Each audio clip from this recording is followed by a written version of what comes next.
तो यहाँ पर प्रश्न हमारा ये है कि भारतीय संविधान की मुख्य विशेषताओं का वर्णन कीजिए। देखो भारतीय संविधान की विशेषता पूछ रहा है, मतलब भारतीय संविधान के बारे में जो मुख्य मुख्य बातें हैं वो हमको यहाँ पर बताने हैं।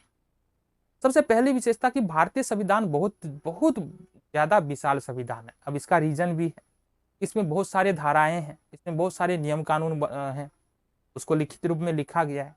बड़ा क्यों है? देखो एक छोटे से देश हो और छोटे से देश में कम लोग रहे और जातियों की संख्या कम हो, धर्म अलग अलग धर्मों की संख्या कम हो, अलग अलग समुदाय अलग अलग भाषाओं की संख्या कम हो, तो संविधान बनाना बहुत आसान हो जाता है, क्योंकि वहां पर डिमांड कम होगा, सारे लोग का एक ही मत होगा।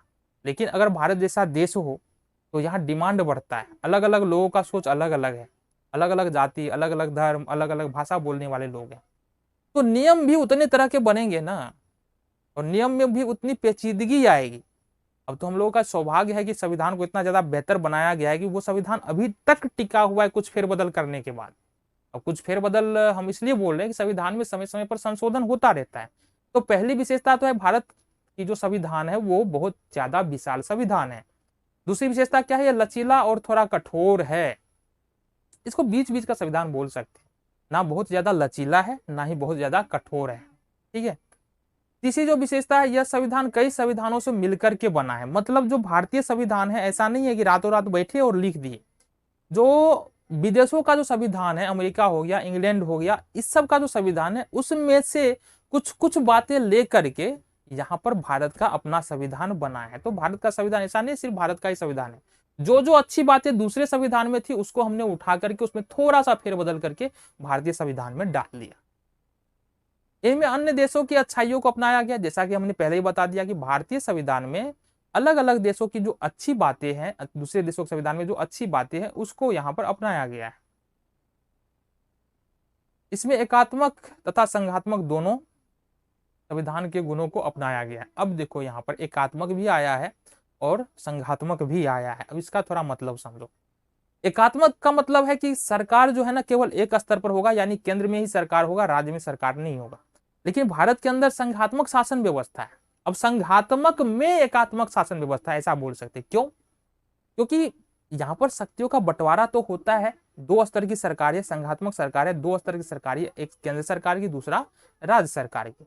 लेकिन यहाँ पर बात यह है ना कि अधिकतर शक्तियां जो है वो राज्य सरकार के केंद्र सरकार के पास ही होता है ना। और कुछ कुछ सिचुएशंस ऐसे होते हैं हमारे संविधान में जहां पर राज्य सरकार की जो शक्ति है वो पूरी तरह से गायब कर दी जाती है, यानी छीन ली जाती है। वो विशेष परिस्थिति में ऐसा हो सकता है। तो कहने का मतलब एक तरह से बोले तो ये संघात्मक भी है और एक तरह से बोले तो एकात्मक भी है। संविधान हमारे देश में ऐसा बनाया गया पहले तो बहुत ज्यादा तारीफ के योग्य है। अब हम ये भी बोल सकते हैं कि देखो इतने सारे जाति धर्म समुदाय के लोग रहते हैं और अभी तक बना हुआ है। 1947 में हम लोग आजाद हुए थे और उसके बाद अभी तक आज लगभग 70 से 80 साल हो गए हैं। इसके बावजूद हमारा देश अखंड बना हुआ है, मतलब टूटा नहीं है। इसका मतलब कहीं ना कहीं तो बात है, संविधान में जो नियम कानून है उसमें कहीं ना कहीं बात है, लोगों को जोड़ करके रखा हुआ है। और सबसे बड़ी बात क्या है ना कि सब जो भी संविधान बना है उसको ऐसा नहीं है कि एक बार फिक्स कर दिए छोड़ दिए, इसमें बदलाव नहीं करना है। देखो जो जरूरत के हिसाब से आदमी को ढलना पड़ता है, इसी तरह से जरूरत के हिसाब से संविधान को बदलना भी पड़ता है। जो कुछ नियम कानून है उसमें थोड़ा सा फेरबदल भी करना पड़ता है, तो ये जारी ही रहता है। यह लोक कल्याणकारी है। लोक कल्याणकारी मतलब क्या है कि संविधान की अधिकतर धाराएं जो है ना लोगों से जुड़ा हुआ है। लोगों से जुड़ा होने का मतलब क्या है कि लोगों की भलाई की बात करता है, कि जो एक सामान्य व्यक्ति है वो अपना सामान्य जीवन किस प्रकार से हमारे देश में रहकर के जी सकता है, यह बात करता है संविधान। चाहे स्वतंत्रता का अधिकार हो गया हमारे संविधान में दिया गया है, मौलिक अधिकार हो गया हमारे संविधान में दिया हुआ है। ये बहुत सारी ऐसी बातें हैं जो हमारे संविधान को विशेष बनाती है। ठीक है जी। अगला प्रश्न है, यह धर्मनिरपेक्ष राज्य की स्थापना करता है। और हमारा संविधान क्या करता है? भारत को धर्मनिरपेक्ष राज्य बताता है, जो सबसे बेहतरीन बात है। बेहतरीन बात क्यों बोल रहे हैं? क्योंकि भारत में अगर गिनने को जाओगे ना तो हिंदू और मुस्लिम दो मेजर कास्ट यहाँ पर बोल सकते हैं, जाति है, धर्म है, जाति बोलते हैं धर्म है। हिंदू और मुस्लिम दो मेजर यहाँ पर जो है धर्म है।